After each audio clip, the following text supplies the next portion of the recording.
Welcome to Tia's Table, where we talk about making fitness and wellness doable for busy women like you and me.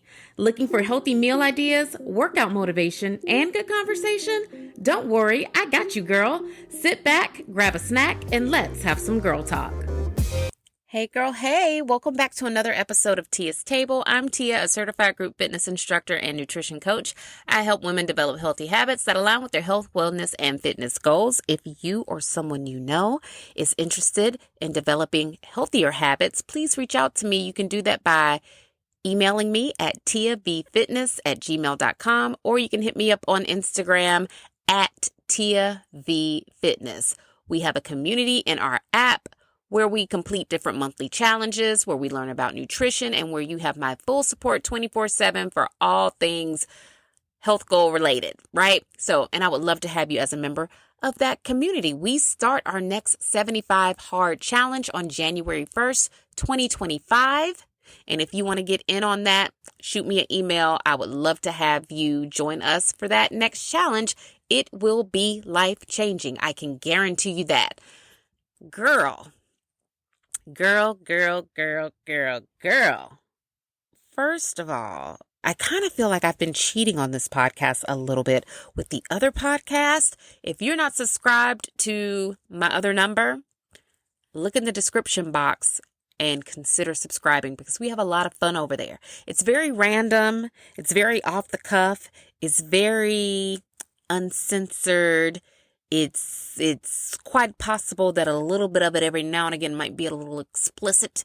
Probably not safe for you to listen to that one in the car with your kids, like I know some of you like to do. That one, just because I don't want my business, I don't want the internet nieces and nephews of the world knowing all of Aunt Tia's private matters, right?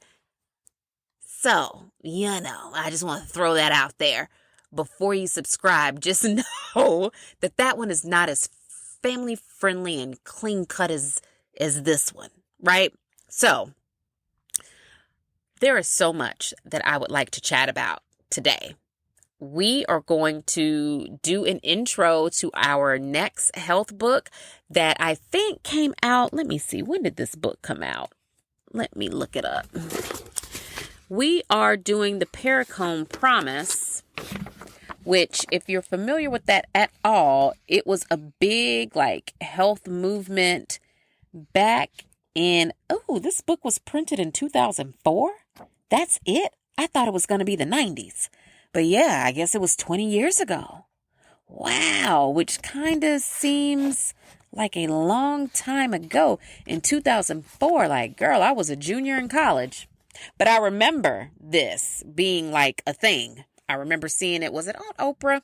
Maybe not on Oprah, but I just remember seeing it on the Today Show, Good Morning America. It was a big thing, kind of right up there with Atkins and all the other big health movements of the 90s and the early 2000s. So we are going to do our intro to that on today's call so we can kind of get prepped and ready for what's to come in this book. And I say we need a call to just prepare ourselves because this one is very science heavy. And I don't want people to be overwhelmed. I don't want people to be just completely tuned out or not find these episodes interesting because of how science heavy the book makes this topic. And what I'm aiming to do with this is to basically give you guys the cliff notes in a way that isn't so science heavy. So it's fun for us to chat about and learn from without being completely bored out of our minds, because sometimes that's just how some of this can be, right? But before we get into all of that, let's talk about what is on my table right now.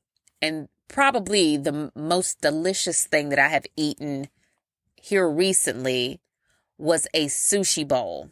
Now, I know that TikTok made the whole sushi casserole, sushi bowl thing really trendy and popular. But I hadn't had one. I tried the sushi casserole thing a long time ago, and it was good. I did the one that you bake in the oven, and it was great. It was with salmon. It was delicious. But after meeting Logan, and I say meeting with like the little rabbit ears, bunny ears, after meeting Logan, I was like, oh, for sure we could do a sushi bowl, but like with Logan's cucumber idea.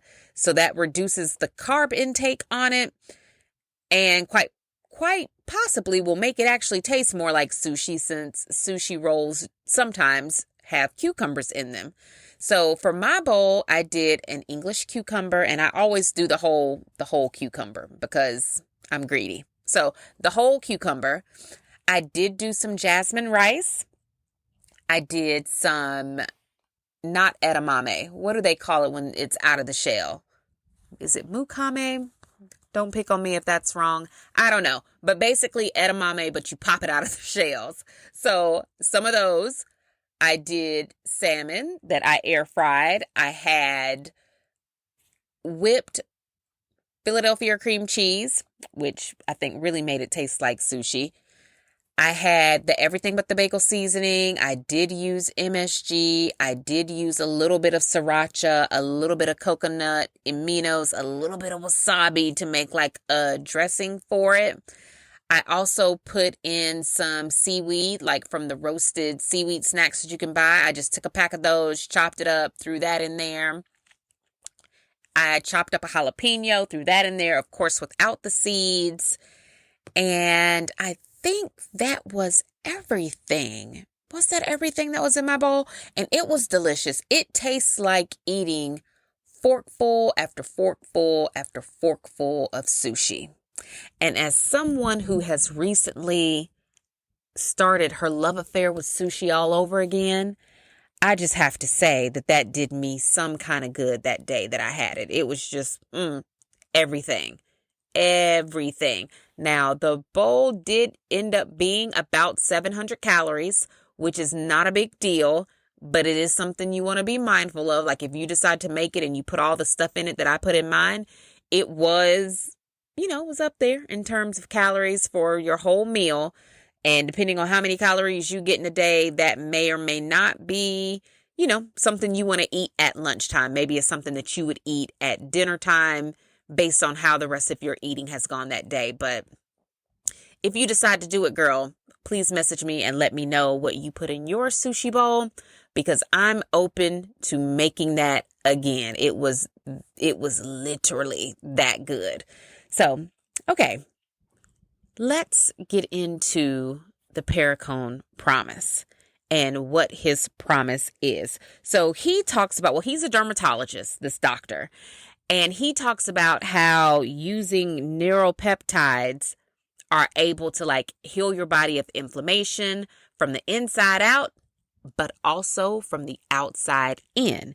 He thinks that people should be able to get a deeper, bigger breakthrough in their attempt to reverse aging through the use of these neuropeptides. Neuropeptides are peptides released by neurons, basically your brain cells, as intercellular messengers. Some neuropeptides function as neurotransmitters and others function as hormones. Peptides and neuropeptides, like many substances in our body, like cholesterol, can work both for and against us.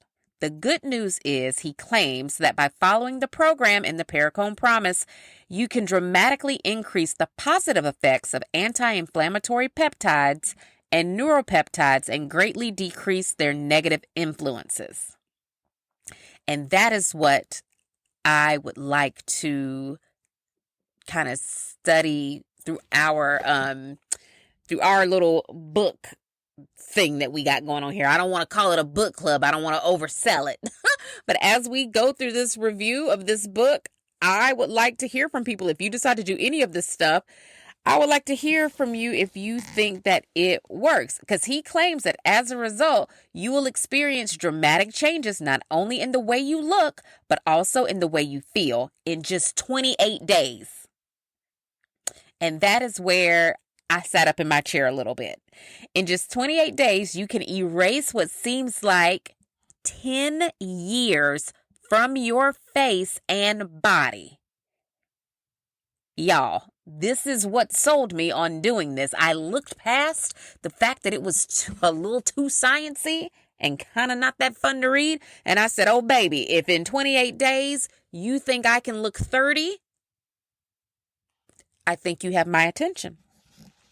He says that with the Perricone Promise, you'll learn to help reverse the aging process and add many more youthful years to your life.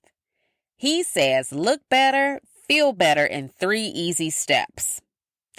Now, his 3 easy steps include diet. So there's going to be a big chunk of this all about diet. It says a revolutionary nutritional program that includes the 10 superfoods to help reduce inflammation and rejuvenate the skin and body. Step 2 is through the use of supplements. In addition to eating well, these multi-purpose and highly effective nutritional supplements will increase production of the anti-inflammatory peptides and neuropeptides, your body's natural anti-aging weapons.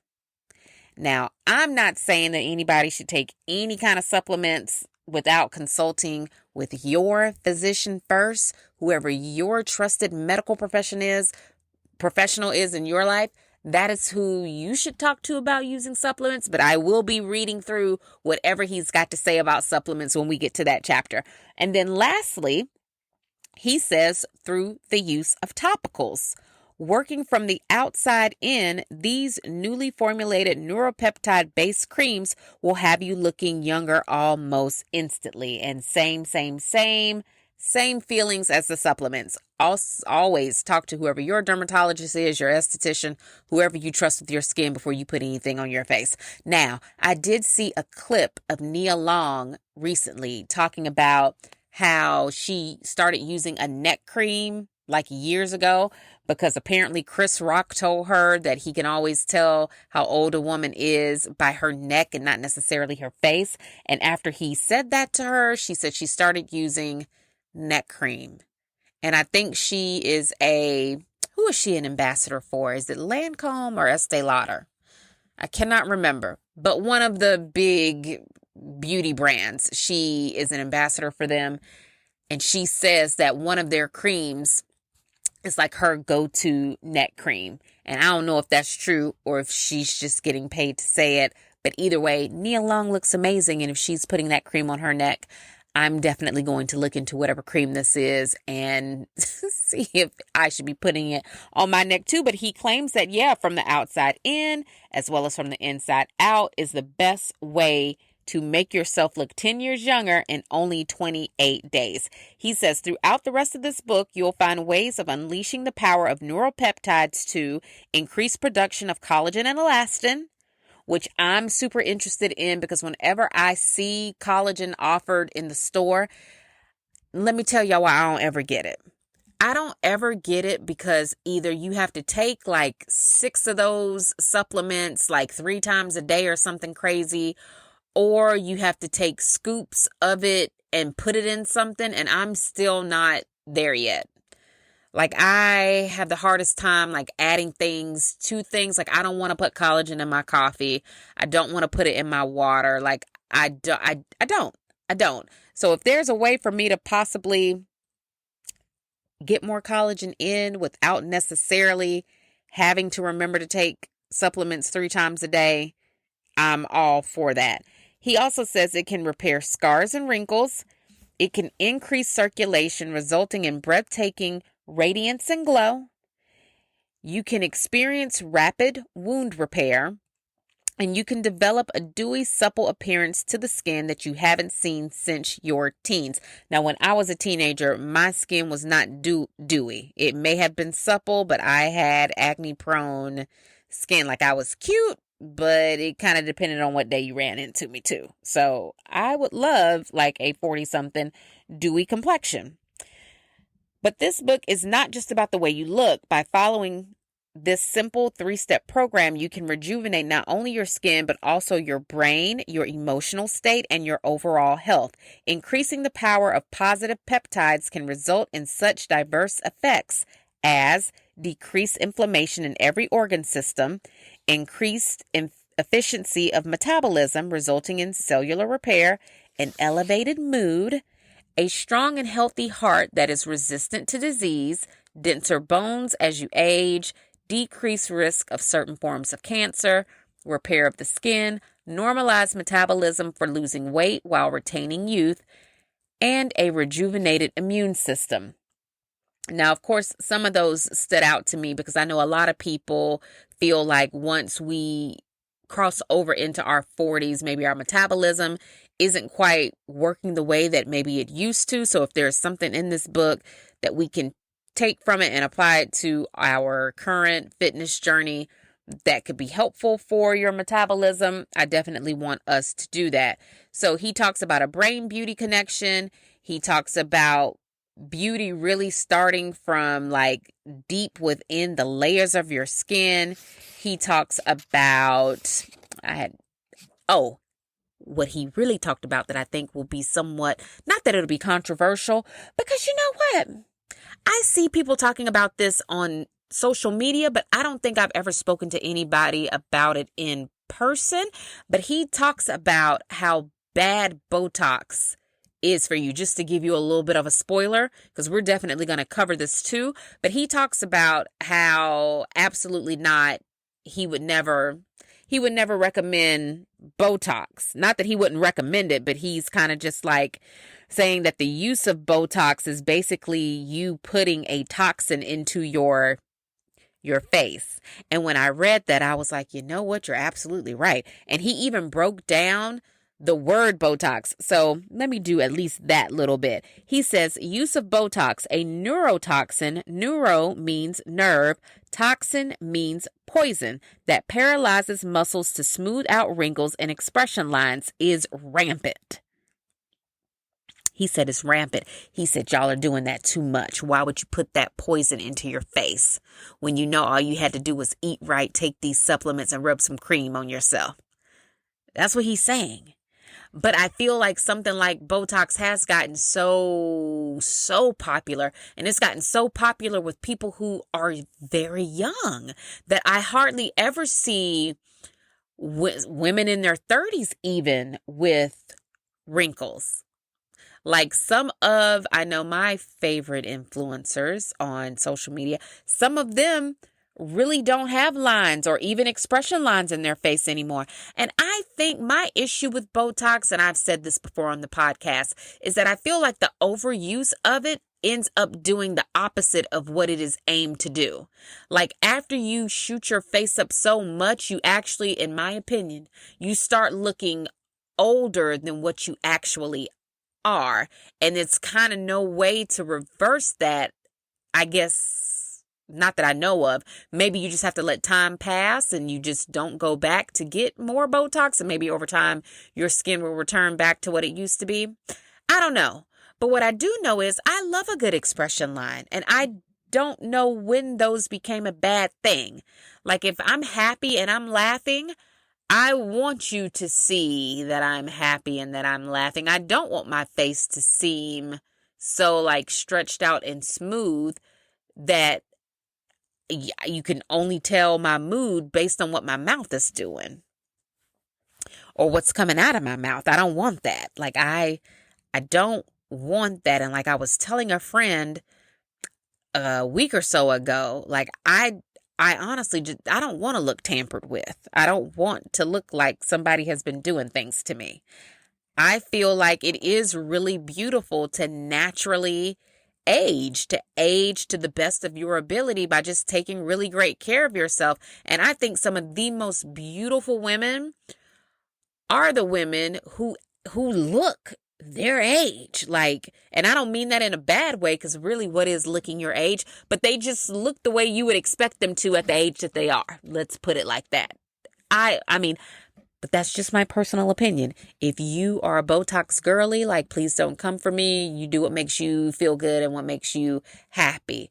But as for me and my face, we gon' finish this race like the way we came into this world, right? Au natural. So he says reversing the aging process is something that he introduced as part of research he was doing initially. solely based on inflammation. And through his research on inflammation, he came into all of these steps. So if you are familiar at all with, I've talked about it before, with different ways you can eat to reduce inflammation, he was studying that, but I guess kind of like from the perspective as a dermatologist. He says inflammation exists as a spectrum ranging from the highly visible, such as bright red sunburn, to the invisible. It is this invisible inflammation that I am referring to when I use the term inflammation. You can't see it and you can't feel it. This invisible inflammation, also called microinflammation, exists in all of our cells and is responsible for their eventual breakdown.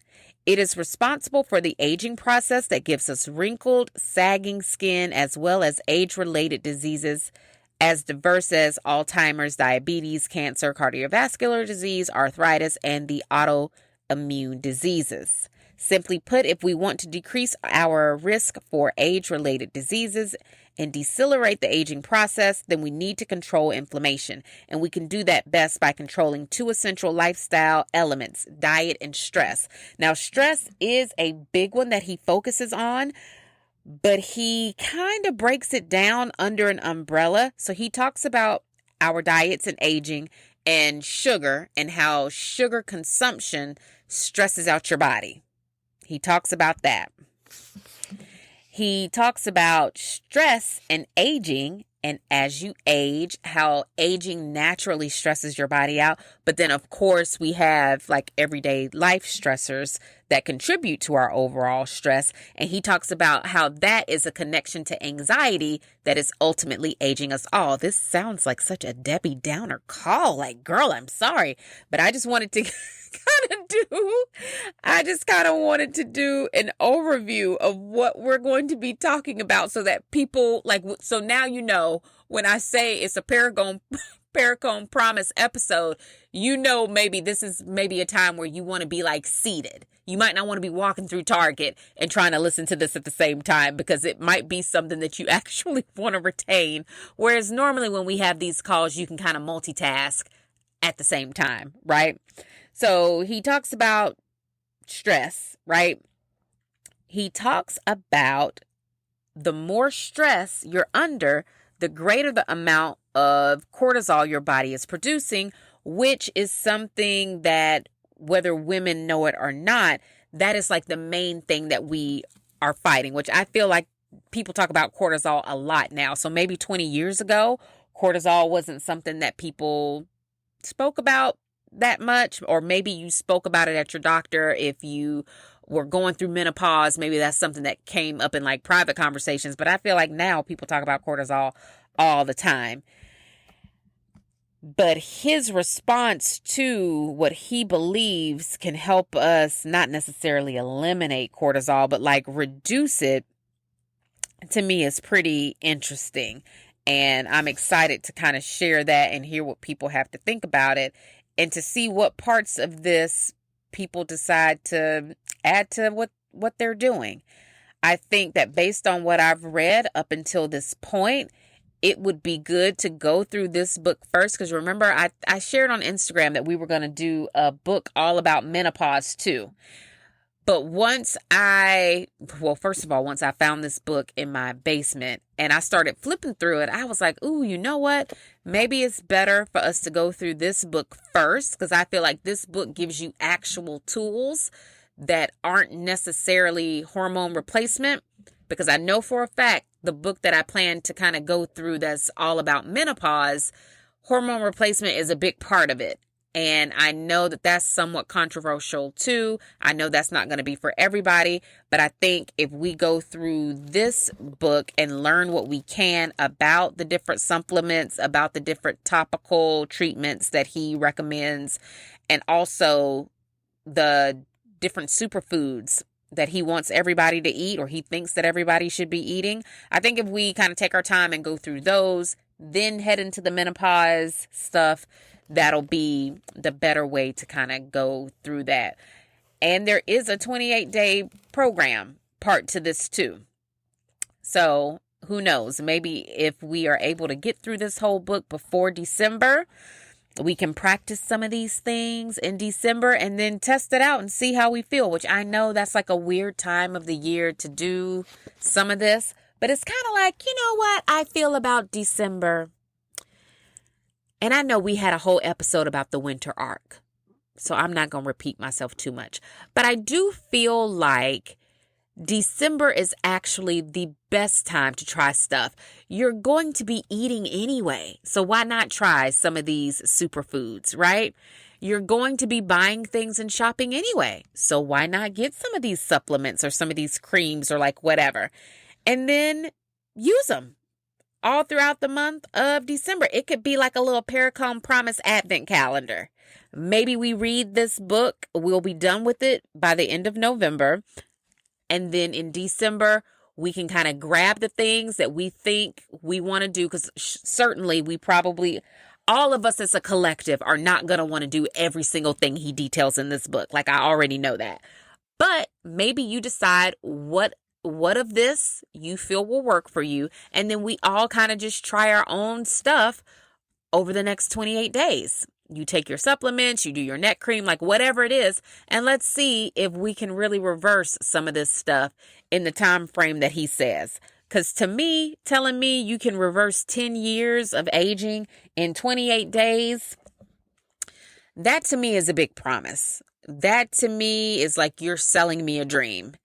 And I don't like to be sold dreams of any kind. It's like, do I believe that this is something that will work? Possibly. Only because the stuff we already talk about, so many of us are already doing it. Like, so many of us are already eating pretty clean. So many of us are already working out. So many of us are already sleeping. I truly believe to the best of our ability, but I still feel like sleep is a big one for a lot of people. I feel like people still don't get enough sleep. And even if they are getting the hours, I feel like the quality of sleep maybe isn't always where people would want it to be. So that is something that I think maybe at least that part alone we'll be able to maybe possibly learn a little something from him on that. Because I feel like sleep is where the recovery and the magic really happens, when your body is at rest. And if that part isn't right, then you can rub all the cream and take all the supplements and eat all the superfoods, but it can only do so much if your body is not getting really, really, really good rest. So hopefully that is a good introduction to what we're going to be talking about, and I will do my best to make it less boring to hear, because the book is a lot. The book is literally a textbook. There's like a glossary at the end of it, and like there's a bibliography, for crying out loud, at the end. It's like a little Perricone Promise encyclopedia. But I think we're gonna get a lot from it. So yay for that. For the next call, girl, just have your notebook and your pen ready, because we're going to start diving deep into it so that we can put some of this stuff on our Christmas list, if maybe you want to do that, and then start it in January. Okay, let's do a workout report, because I am definitely in my Pilates era. Since the last time we spoke, I have fallen in love with the studio. I was there today. I didn't get a chance to finish my class, though, because my son's school called and said I had to come pick him up. Girl, they said he was sick. And at first I didn't believe it, but then when we got home, he threw up, and I was like, oh, I believe you now. So I'm glad they called me. You know, I had forgotten what your body feels like after a Pilates class. And I definitely see no reason for me to go back to the gym. Let me start right there. I don't see no reason for me to go back, okay? Between my home workouts a couple times a week and going to Pilates a few times a week, I think like I'm set. Like, I think I'm in my groove. I think I'm happiest doing this, and I see nothing else that I would rather be doing right now than going over to that Pilates studio and getting on the reformer. And I want people to leave this particular section of our call hopefully influenced to maybe take a class or two, because it is low impact enough that everybody can do it, but definitely start out in level 1 classes if you've never taken Pilates before. It's a low impact that everyone can do it. It's intense enough that you feel it when class is over. It is powerful enough that you will get results from it eventually if you go consistently, obviously. Now, but what it is not, though, it is not a calorie burner. It is not. You're not going to burn 500 calories in a Pilates class. So I think that would be the only thing about it for me that I would want to share with everybody. While I really do want people to get into it, and I know it is a cost associated with taking Pilates classes, but you can also do mat classes at home for free, like on YouTube. Look up Pilates Body Raven. She's amazing. I do have some other YouTubers that I really do like and I recommend all the time for Pilates, and I will make sure I put those in our very first newsletter of 2025. I will, because that's when I'm going to return to doing emails.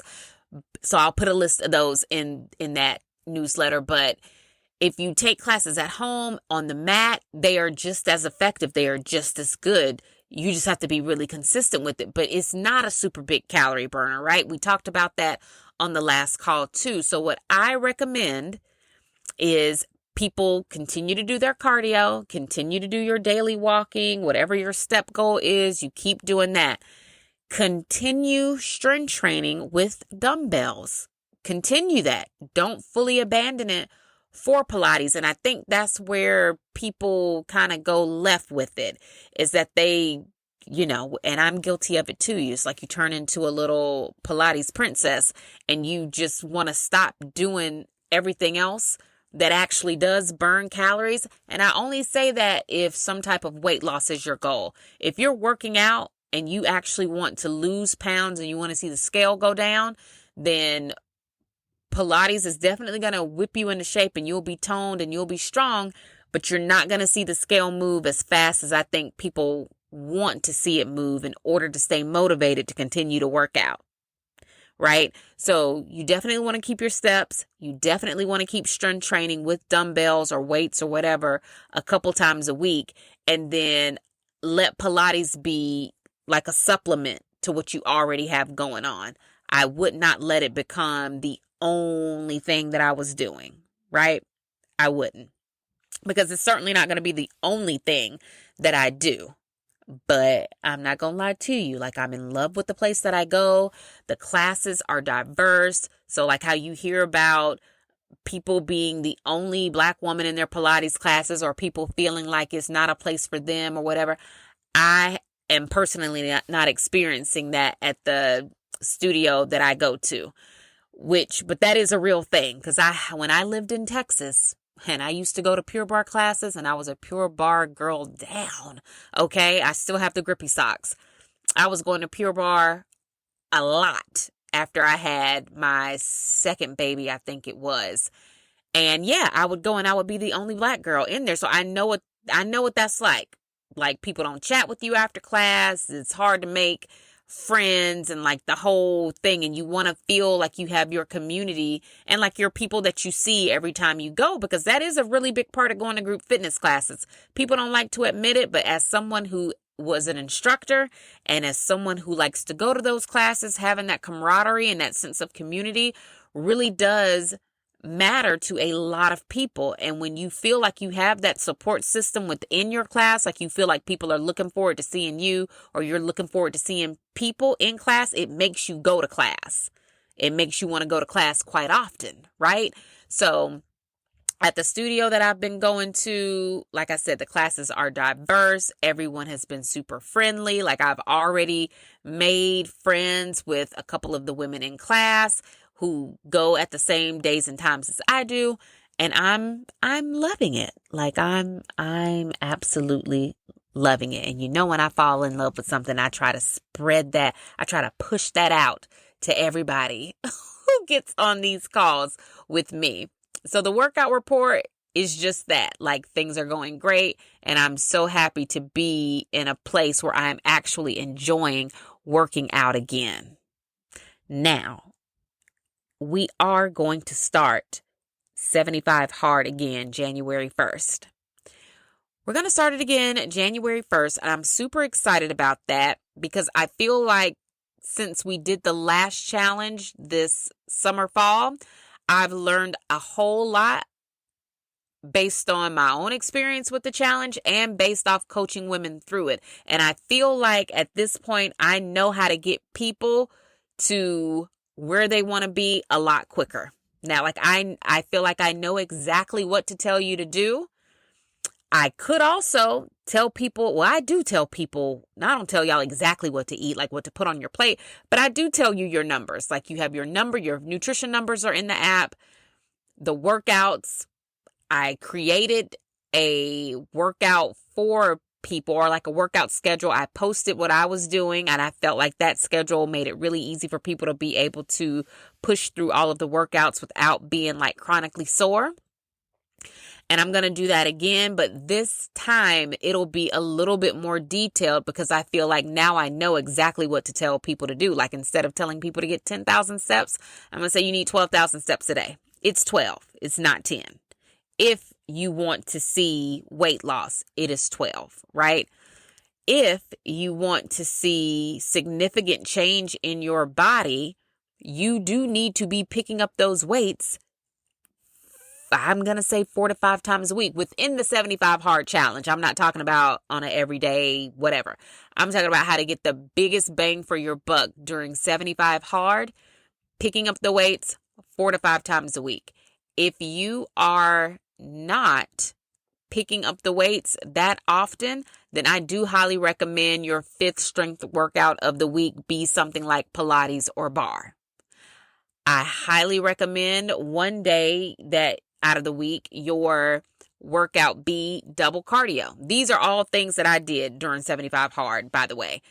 One day out of the week, I would do double cardio. So for an hour and a half, I would walk, or for an hour and a half, I would either split it and I would do a 45-minute walk and a 45-minute bike ride, or I'd do an hour walk and a 30-minute bike ride, just whatever to get that hour and a half. One day out of the week, I did all cardio, and I rarely ever ran. Some days I would run because my neighborhood does have hills, and I would just do that because I'm insane. But again, you don't have to do that. What's most important is that you're doing the cardio for an hour and a half. So you could do Zumba. You could take any other kind of dance class that you want. Whatever it is, that would be my thing for that. And then obviously one day out of the week, I would want people to do something that felt a little bit more mind-body related. So one day out of the week, try to make yoga your second workout, or try to do something like a core workout that was strictly core.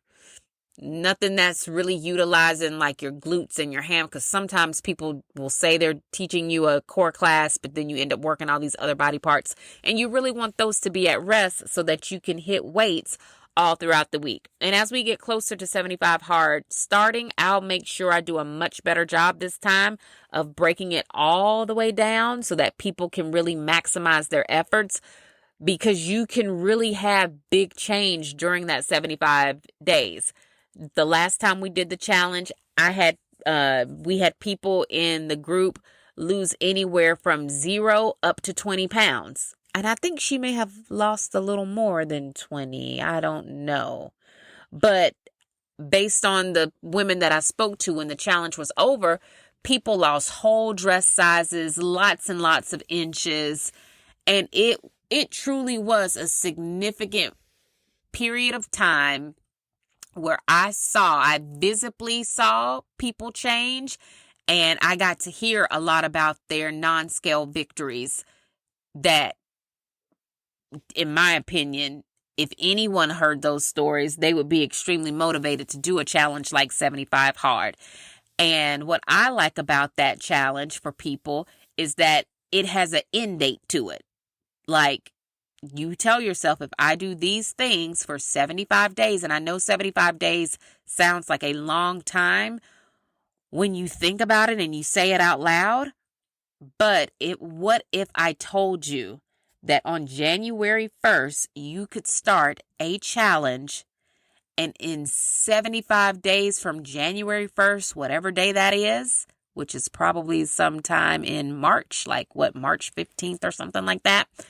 What if I told you you could be so incredibly close to your goal, or well on your way to having a tried and true solid fitness routine that would push you towards your goals for the rest of 2025? So then to me, 75 days doesn't sound like too much to trade in for those kind of results. If I'm being completely honest, I think the mind shift that I saw that challenge have on women was probably my favorite thing about it, because it does make you, like I've been saying a lot lately, relentless in your efforts to achieve your goals.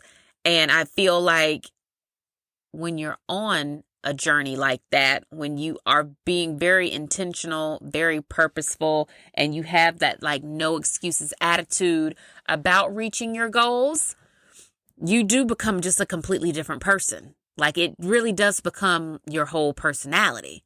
It really does become your lifestyle and who you are. And it no longer feels like a chore or something you have to do. You don't struggle to do it. It doesn't mean that you're going to want to do it every day. It just means that when you do have to miss a workout, or you do have to eat something that you feel like isn't the best choice for you, you know that is a choice you're actually making. And it's not like you're just out here living life like haphazardly. Like, I will speak for myself. What 75 Hard taught me, and is still teaching me because I'm hard-headed, what it is still teaching me is that, like, girl, every time you introduce some bad sugar to your body, like, your body doesn't like it. And giving up, what I'll say, like bunny ears, bad sugars, giving those up the way that I have has been incredibly big for me. Like, incredibly big. My physique has changed so much in a way that I truly didn't think was possible without going to see somebody and laying down on a table, right? I really didn't think it was possible.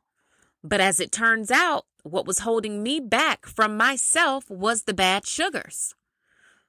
And that's why I'll get up here and say over and over again, I don't care how many times I have to repeat this part, but really what was keeping me from myself was the drinking. And I didn't have a drinking problem. I feel like I talk about it all the time. I have a drinking problem. But like I said on TikTok today, I never met a cocktail that did me dirty. I just didn't. I just like them. I like to celebrate. I like to catch a vibe. I think it goes well with dinner sometimes, like whatever. But that was keeping me from where I wanted to be. And I can tell now, because that's truly the only thing that I have completely eliminated from my lifestyle on a regular basis. And I can tell a difference. Now, that is not to say, because I don't want any, if I ever post or talk, if I get on my other number and I'm talking about I'm going out on date night and I had a glass of champagne, I don't need nobody calling me out.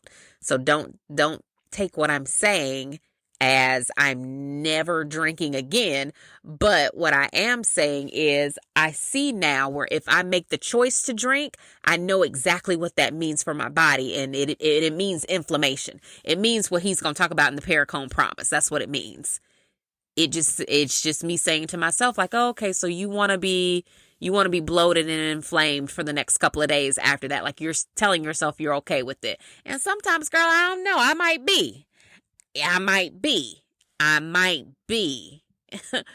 But then for the most part, though, I'm like, yeah, no, I don't want to look bloated. I want to be able to put my clothes on and like how they feel. So truly consider joining us for the next 75 Hard Challenge. If you have any questions about that, if you have any feelings about it, if it's something that you want to discuss with me because you don't know if it's right for you, or even if you think it's going to be more of like a scheduling thing, maybe you want to do it and you just don't know how to find that hour and a half every day to work out, I'm serious when I say reach out to me to talk to me about it.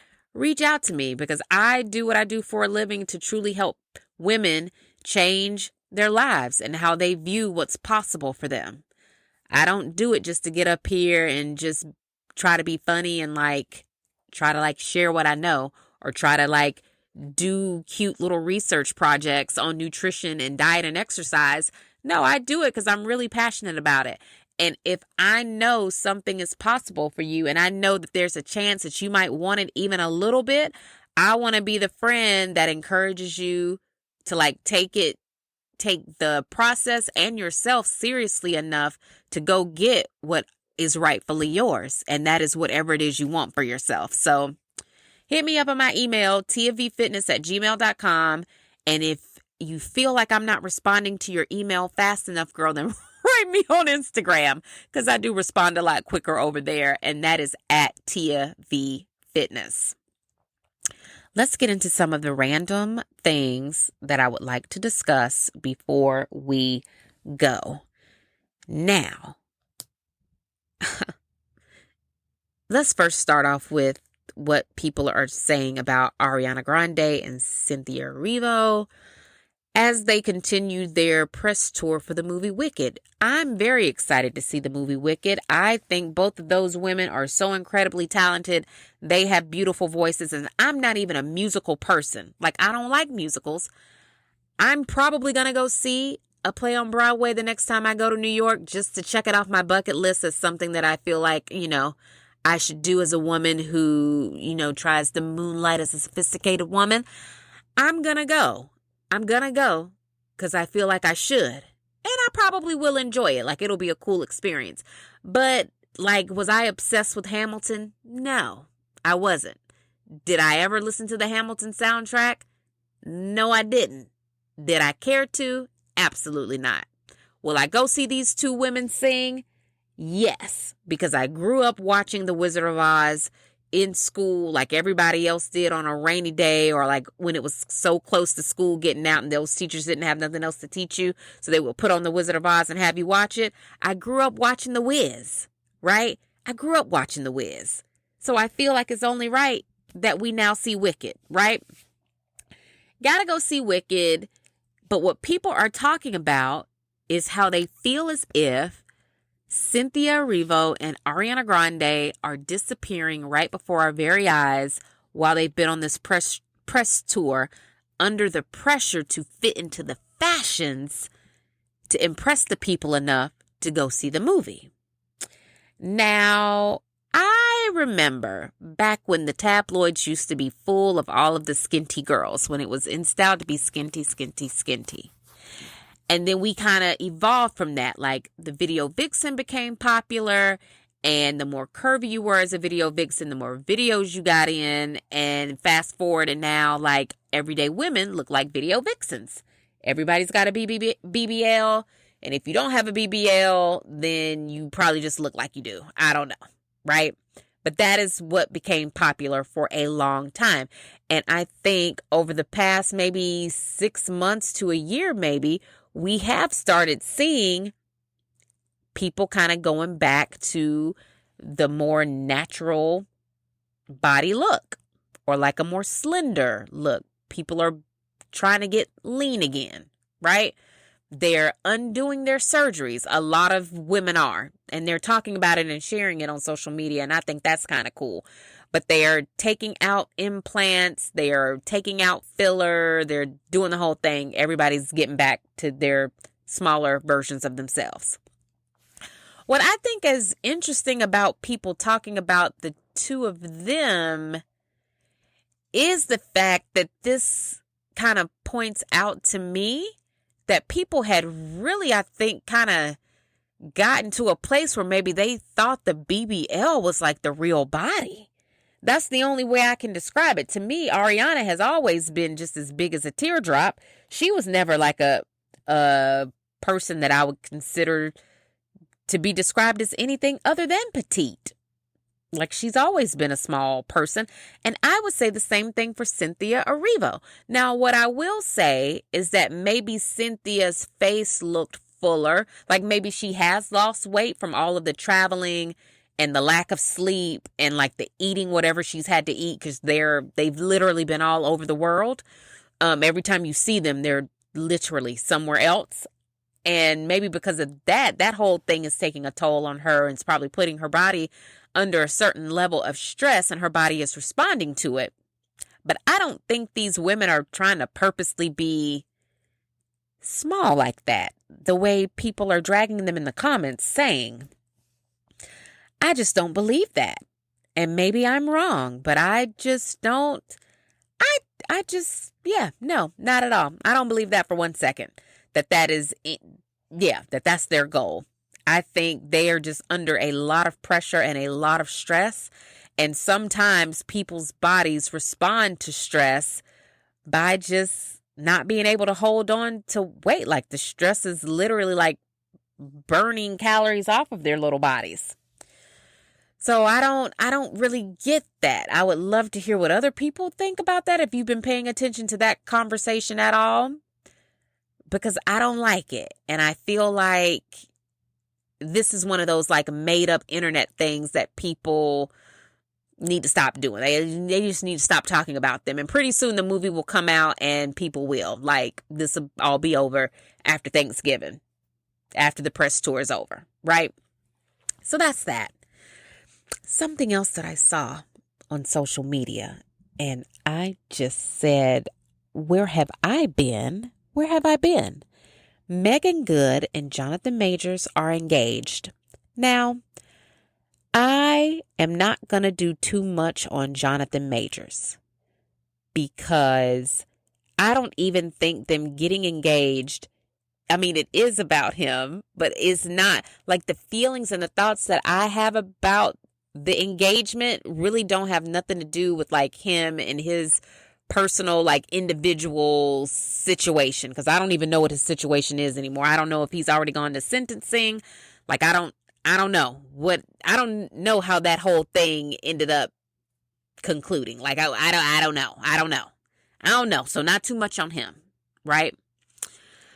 But I guess the thing that I wonder about that whole thing, because there was a lot of chatter about it on social media too, is that number one, she looks really happy. Like, she looks really happy and she looks gorgeous. She looks really happy. So there's that. But number two, I do wonder about what is the best way to put it? Not really the speed of it all, but maybe I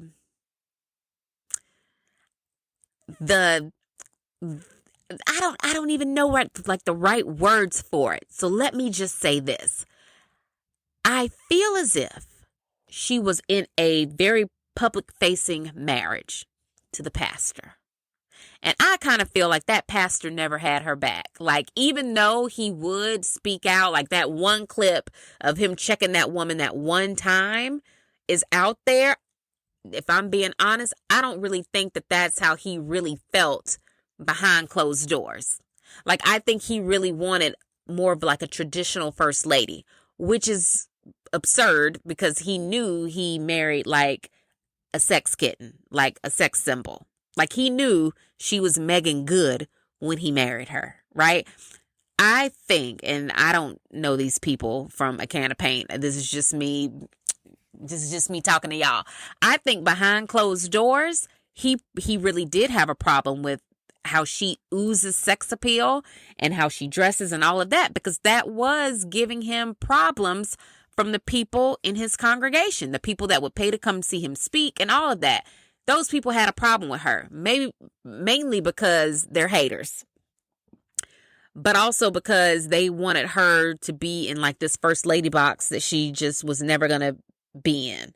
So I feel like she got out of that situation that had to be hurtful, because you could tell she really cared about him and wanted that relationship to work. But I feel like she got out of that situation, and it's not at all like, I don't have any feelings about her dating Jonathan Majors. I think I have feelings about the time at which she started dating him, when he had a very big thing going on in his own life. So it's kind of like, oh, you got with him when he had a lot going on, and I don't know, like the allotness of it feels like a lot. And now y'all are getting married, and I'm just like, I guess I have a little fear for her, and I guess if she ain't scared, I shouldn't be scared, but those are the words I was trying to find before. I think I'm a little nervous for her, because I'm like, ooh, girl, you started dating him when he had all that mess going on, and even though we don't know, like, the inside scoop on all the mess, the little bit of the mess that dripped over to social media, we really didn't want that for you coming out of that marriage. We really didn't want you to get into a situation that seems like a lot from the outside looking in, even if it's not a lot from the inside looking out. But, you know, you held him down. You were his girlfriend. I guess you was his Coretta girl. You held him down, and y'all look happy and y'all look cute together. But I'm like, I hope that she has been able to still have, I guess, like a regular relationship with him, I guess is what I'm getting to, because it seems like that could have possibly been hard, like to just date like regular, which, I mean, I guess how regular can famous people date, but I feel like famous people date regularly all the time. So I would hope that their relationship hasn't, the fact that I feel like it's been under such a bright light the whole time that they've been dating, as far as we know, to me, doesn't give me good vibes. And, you know, like, who am I? But that just doesn't give me good vibes. Like, ooh, girl, I feel like y'all, the whole time y'all have been dating, it was under this, like, this stressful situation where you had to be a really big support system for him. So from, like, as a girlfriend, it looks like you had to really, like, hold him up. And how can you possibly, like, date with, like, lingering crap all in the atmosphere? Like, how could that be, like, fun and romantic when you've got this, like, umbrella of doom over you? And maybe it's not, and it's just what I'm assuming, but I don't know. I hope it works out for her in the way that she wants it to work out, because I'm a big fan of Megan Good. I can't wait to watch the next season of Harlem when it comes back to Amazon. But something about that whole thing just feels like, man, I wish y'all had dated a little bit more. So, you know, yeah. So he wasn't in his situation when y'all got engaged. Like, I would want him to be far removed, like 2025, almost 2026, kind of far removed from his situation before y'all got engaged. But, you know, I know it's a lot of Jonathan Majors lovers out there. Like, my bestie loves her some Jonathan Majors, loves him down. And if Megan Good does not marry that man, my best friend might. So I really actually need Megan Good to go ahead and marry that man, so that I don't have to worry about being a bridesmaid at Jonathan Majors' wedding. Yeah. So congratulations to them. You know, I cannot get off this phone without talking about the fact that Beyonce will be headlighting the halftime performance on Christmas Day when the Baltimore Ravens play the Houston Texans. Right? The Baltimore Ravens happens to be my husband's favorite football team. By the way, that was a very girl thing to say, basketball team. It's his favorite football team, so we would have been watching the game anyway. But now that Beyonce is practically the game and she's the moment, you already know I got an outfit for this. Now, see, people picked on me when I bought, like, all of those Western-themed food decorations, and I bought my little Howdy earrings, and I have like a couple pairs of cowboy boots now because I wanted to be on the front end of the things and not on the back end. I got my Cowboy Carter merch. I still have my cowboy hat. I've already got an outfit ready for Christmas Day. I'm going to slide out of those Christmas PJs and right into my Texas Hold'em get up. And I might buy a special Texas Hold'em romper situation to go with my cowboy boots and my cowboy hat. That feels appropriate. Ooh, because that would match my howdy cowboy earrings too. I might do it. Now, I have a lot of predictions about the halftime show. I will save the predictions for my other number. But what I will talk about is the fact that I feel like the next announcement, because she doesn't do anything like this without an announcement. For example, when she performed at the Super Bowl, we got Lemonade or like a tour date or something, like she released her tour. When she was at the Grammys last year and Jay-Z got up there and said like, oh, if she doesn't get AOTY this next time, I'll know y'all just some straight up haters. Like we'll know that because he knew Cowboy Carter. We didn't know. But when she didn't get it for Renaissance, he said, I'll see y'all the next time. We'll meet here again, right? When she popped up in that Verizon ad during the Super Bowl, we got music, right? We always get something when she decides to make herself present on television. We normally get something in return. And I think at the end of the Christmas halftime performance, we are either going to get the Renaissance film on Netflix, because she has her Renaissance deal, or she has her Netflix deal. I feel like we're either going to get that, the film, finally. We might not ever get it. But if we do, I feel like she'll announce that like after her performance. Because see, that's what's going to happen. She's going to perform and then they're going to go to commercial break. And when they go to commercial break, it'll be the Beyonce screen. How she always does like either the blacked out screen or she'll probably do the red screen because she normally does that for Christmas. It'll do the red screen with her font. And it'll say something like Renaissance, the film, like now on Netflix. Or it'll say coming to Netflix whenever. It'll be either that or, and this could be a stretch. It really could be. But see, I don't think it is a stretch to think we'll get new music on Christmas Day.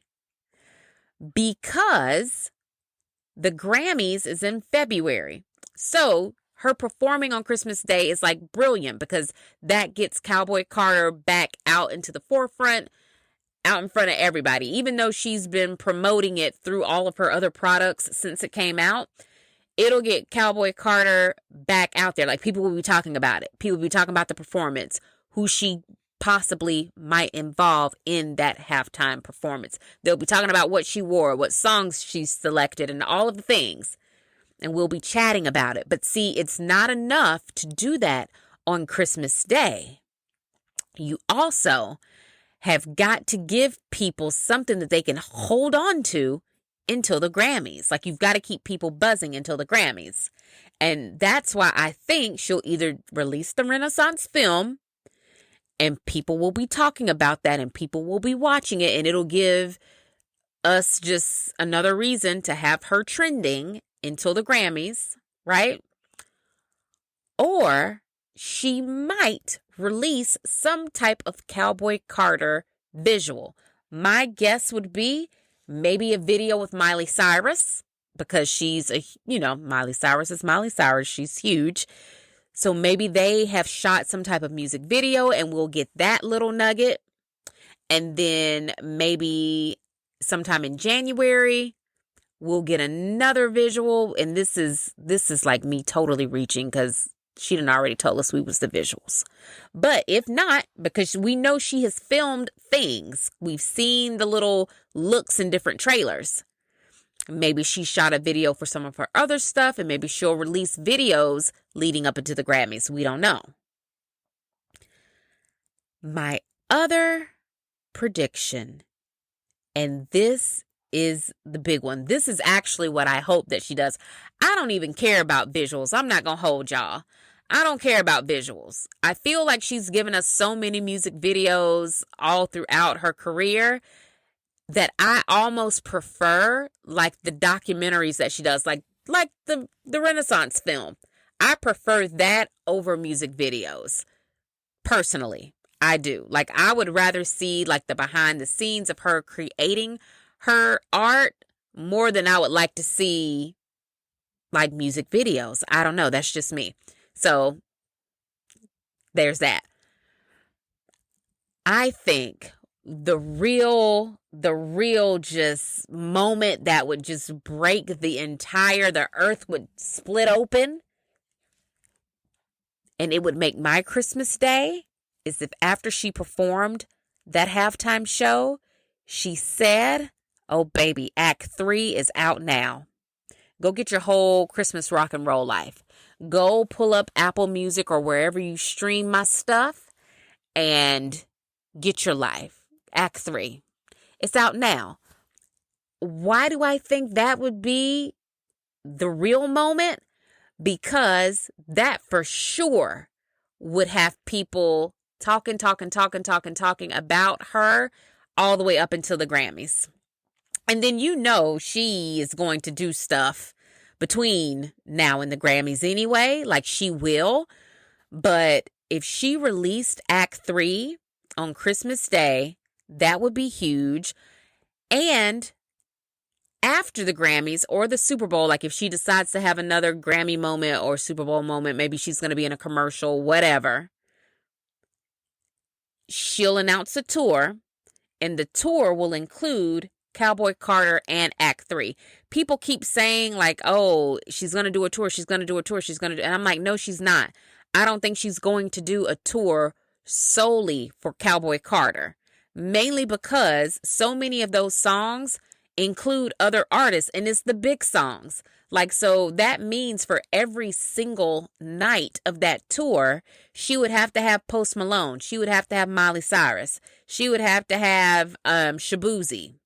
She would have to have Willie Jones. And I don't even know if she's going to let Willie Jones come tour with her after all that mess he was involved in. She would have to have all of the ladies from Blackbird. Or maybe she would just sing Blackbird by herself. I don't know, but it would be kind of classic. It would be really just delicious if she had all of them singing with her every night while she was on tour. Like, it would be epic. I've read comments that say they think she's going to do her own music festival because whatever music festival that is that Jay-Z or Rock Nation used to do was called Made in America. Apparently they haven't had a Made in America festival in like the past 2 years, and they feel like Made in America and Cowboy Carter together is like a good fit. I get it. I feel like that too. It's a strong possibility for them to bring back that festival. She headlines it. It's Cowboy Carter, but they feature all of these maybe black country music artists or black rock and roll or like black rock artists that maybe we don't even know about, right? I could see it. And I think that would be the bigger, like better thing for her to do is to release Act 3 and then let all of us talk about that. And then at some point in 2025, she'll announce a tour and we'll all just go to that. And it would be a bigger, better tour because it would have music from Cowboy Carter. And she probably wouldn't, I don't think she would even perform every song from Cowboy Carter. I have a hard time saying that. But yeah, I don't think she would even perform every song from that on the tour because she didn't even perform every song from Renaissance at every single tour stop either. But if she releases Act 3, she could dip her toe into some Renaissance, right? She could do some Cowboy Carter and she could do whatever is on Act 3.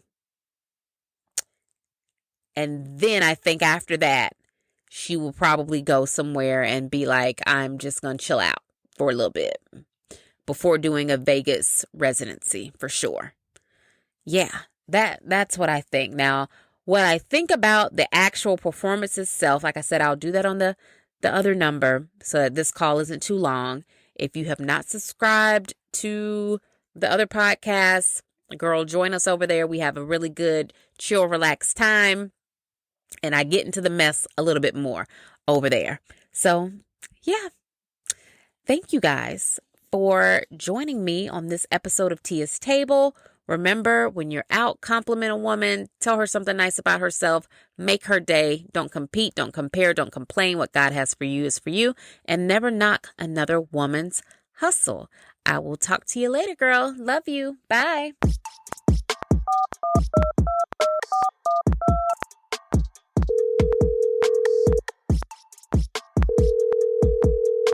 Hey, girl. Still there? You can get my other number by clicking on the link in the description box. Bye.